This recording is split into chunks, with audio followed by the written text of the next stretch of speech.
I've been shopping again on my favourite site, Banggood, and I saw this little device and I thought I better get one of these. Looks interesting.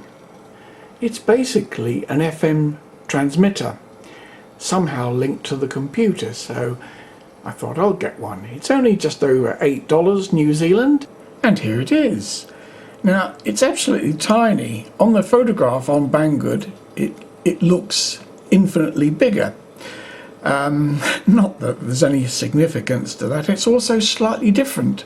If you refer back to the original photograph, the wires on the original photograph come out here and go along, and the PCB is actually bigger by about 1/4 of an inch.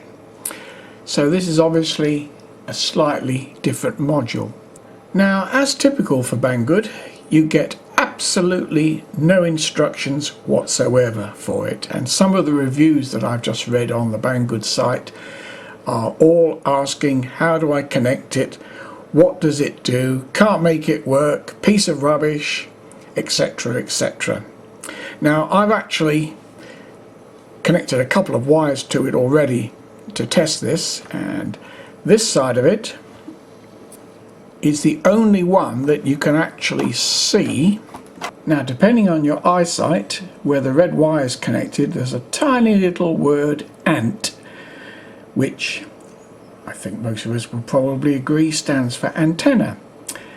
Now, without that it does work, but its range is very, very limited. I've actually put just over 1 foot of wire on there, and it increases the range to about 50 meters, which is about what you'd expect for the specified 10 milliwatts output.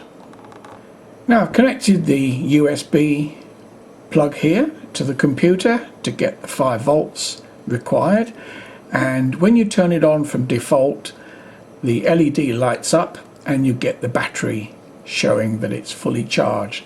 Now, that's not strictly true because there's no battery in it. That just shows that it's connected to the source. Now, to make it work, you press this button and hold it down, and then it comes up, and it's now transmitting at that frequency. Now, if you press this button, apart from the fact it all lights up again, that is your transmitted frequency, and the top button here, up and down. So I've actually set this to 107 megahertz. I got fed up with this all wobbling about, so I've connected it to my helping hands. Now, at the moment it's switched off, and you can hear this hissing sound, which is the sound of 107 megahertz on an FM radio with no signal. So I'm now going to switch the machine on, and instantly you hear the Now, that's because it's receiving the carrier and with no modulation. And to show what I mean, if I off tune it,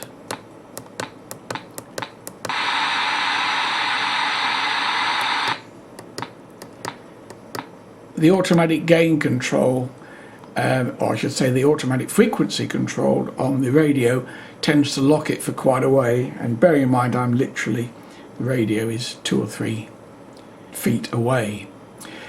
This is as far as I've got, because I cannot make it do any more than that. It's actually connected to the computer, and if I look on my computer, if I connect the transmitter up to the computer now with the USB, this is what happens. USB device not recognized. Now, this is as far as the computer can see it. It thinks it's the D drive, and then it comes up and says, please insert disk. Now, clearly there's nothing to insert, but it just doesn't recognize it. It clearly wants some sort of driver, which I have no way of knowing where. If you contact Banggood, they say, well, we don't really have any. So there we are. that's as far as I've got. I've got a very nice transmitter that transmits 50 or so meters. It transmits a lovely carrier, but there's no way of getting any modulation into it. Now I've been looking on this to see if I can find a way of connecting some sort of microphone, because it does say in the publicity that it's designed for a microphone, but I can find no place for a microphone. Now here there is a plus and minus and it says 3.7. Now I assume that is where you connect 3.7 volts, because it does say on the Banggood site suitable for 3.7 to 5 volts. Now obviously from a USB you're going to get 5 volts, and that's what I have applied at the moment. But ironically, if you connect your test meter here, there is 3.7 volts available. So I guess that's the operating voltage, and it's stepped down from the 5 volts, so you could actually put 3.7 volts input there if you wished. Now here we have a plus and minus, and there is no volts on there.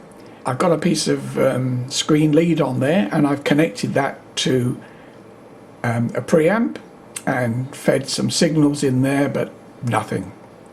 So there is no other place on here that I can see where you could connect anything.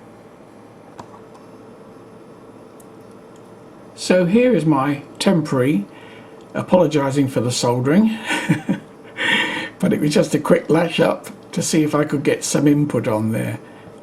Now here is where on the other side of the PCB it says 3.7 volts.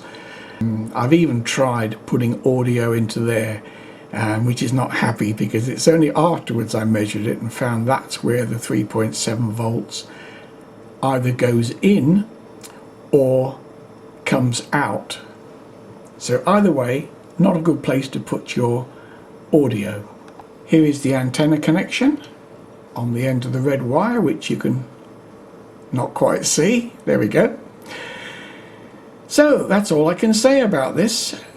If anybody has any ideas how to connect it, because from looking at the information on the Banggood site, it gives the impression that from the USB you get audio out of your computer and 5 volts. The 5 volts obviously runs it, but then the audio comes out and goes into the transmitter, and then you transmit the contents of your computer, your iTunes or whatever, to radios scattered around the house or garden.